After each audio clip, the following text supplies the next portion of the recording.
Hello gorgeous people and welcome back to Scribbles by Alicia, the YouTube channel. I am still buzzing from my last video that was put out and it just felt so amazing, all of the support you guys gave me. So I just want to start off by saying thank you so much. You guys make this so worth it every single day. So today I'm going to be talking about something that I love so much, and that is the magic of yoga. There's also a blog post on this if you want to jump on over to Blogspot. That would be amazing, which you can find on my channel, or it's linked in my Instagram. You guys will have to excuse me today because I kind of forgot to eat breakfast because I was so excited. So I am actually going to be eating my homemade chocolate chip muffin and a cup of coffee whilst I film this. So today's video is all about why you should try yoga and the amazing things that it will hopefully do for you. So first things first, I think it's fair to say most of us had our doubts. People who have tried yoga who are watching this, you may have loved it or not stuck with it very long and didn't like it at all. And people who haven't tried it probably have some pretty strong views about the subject. Either they think it's a waste of time, but they don't have the time to do it, or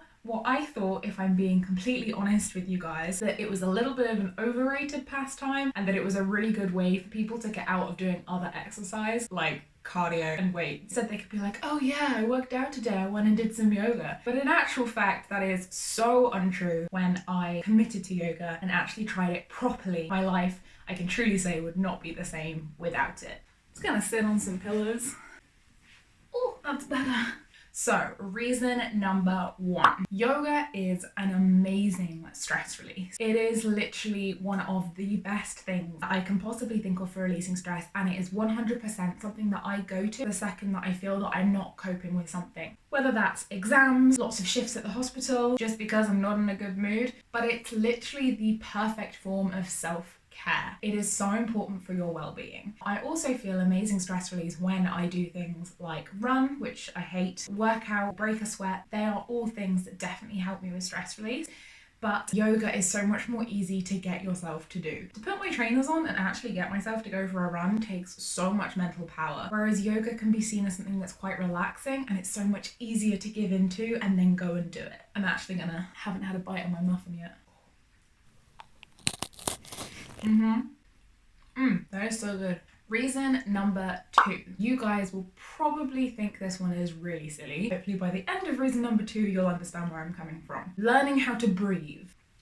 Yeah, you're all sat there thinking, I think I know how to breathe, otherwise I wouldn't be, alive. But that's not really what I mean. You will have heard the phrase breathe in, which basically just means suck in your gut. If someone's trying to do your dress up and the zip won't go up, but take a second to think about that logically, it doesn't actually make any sense. So when we breathe it in, taking a load of air into our lungs, causing our lungs to expand outwards. So why when we say breathe in, do we expect our circumference to get smaller? It shouldn't. And the first thing you'll do in yoga is breathe deeply. You will sit on your mat and take some really deep breaths and take a second to check in with yourself emotionally and physically. Things that are on your mind, things that are annoying you. And when you breathe in, your lovely yoga instructor will tell you to feel your stomach expand as you breathe in, and as you breathe out, feel your tummy sucking back in, and helps to tone your tummy and support your lower back. So that is just incredible. Reason number three. So if you guys follow me on Instagram, you will probably know that I am a sufferer of a specialist form of IBS. Now, I know a lot of people who suffer with bloating, and I honestly think that belly breathing has helped me to limit the amount of bloating episodes I have, and not only that, but basically eradicate them. I bloat so much less. It's absolutely incredible. And it promotes healthy digestion. And for me, I think it's the main reason that I went from lugging around what looked like a 6-month pregnant belly every single day to being able to walk around and fit back in my clothes comfortably. And now I really don't struggle with it that much because I have control over my body. Which brings me on to reason number four. This reason is flexibility. Some of you may know, some of you may not know. I used to be a gymnast, and I have more flexibility now at the age of 22 than I did when I was a competing national gymnast. So when I was training as a gymnast, the way that we had to stretch was bounce stretching, which is basically where you pulsate in that position.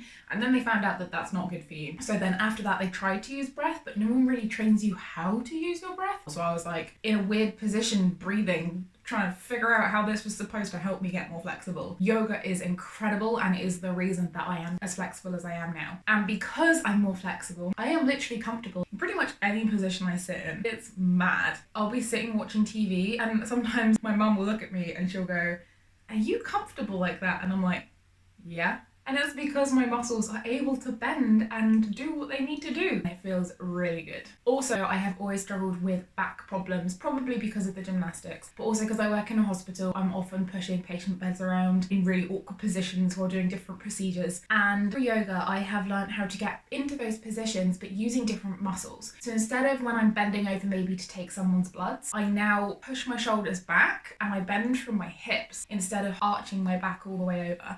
And that has helped me so much. I used to wake up at 5 o'clock in the morning with back spasms in my upper back. They were horrific. And they started when I was 18 years old. So literally through yoga, as I got more control over different muscle groups in my body and learned how to breathe to strengthen them, I found that I was able to engage different muscles that I wouldn't have really known were there before in order to support my back.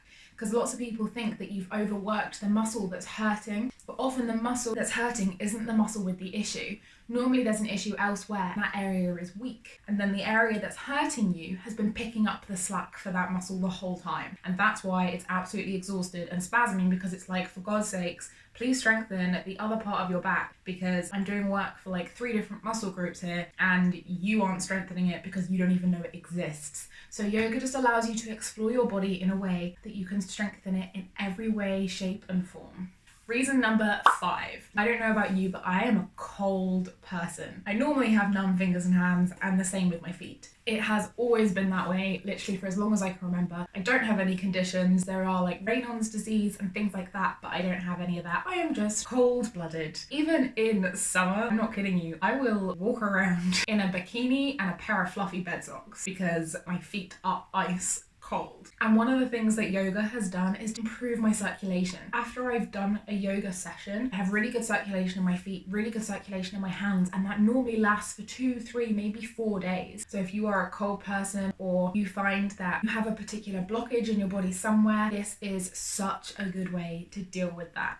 So there are my 5 reasons as to why I think you should try yoga. I really think that everyone should try yoga. And my first few yoga sessions, I won't lie to you, I thought I was gonna die. We were in positions and I was like, the human body's not meant to bend this way. And then you'd hear the yoga instructor say, and just 2 more breaths in this position. And I was like, I don't think I can do 2 more breaths. Just take it easy, come back a little bit, stop earlier than other people in the class. That's fine. There's no right or wrong in yoga, which is also just brilliant. And it has literally calmed me as a person and just given me so much better perspective on life. I truly recommend that you try yoga, but not just try it, stick with it for, you know, a good few weeks or a couple of months. If you still hate it, fine, put it to the side, but give it a go and I promise you will see at least one element of your life improve. I truly think the world would be a better place if everyone did yoga. A massive thank you to all of you for tuning in again. I will also be uploading a yoga tutorial for beginners in the next couple of weeks. And that was just if you want to try it but don't want to go to a class or don't have time to get out the house to go to a class. It's only about 25 minutes long. It's really simple and just shows you the basics. Just another huge thank you for all of your support with my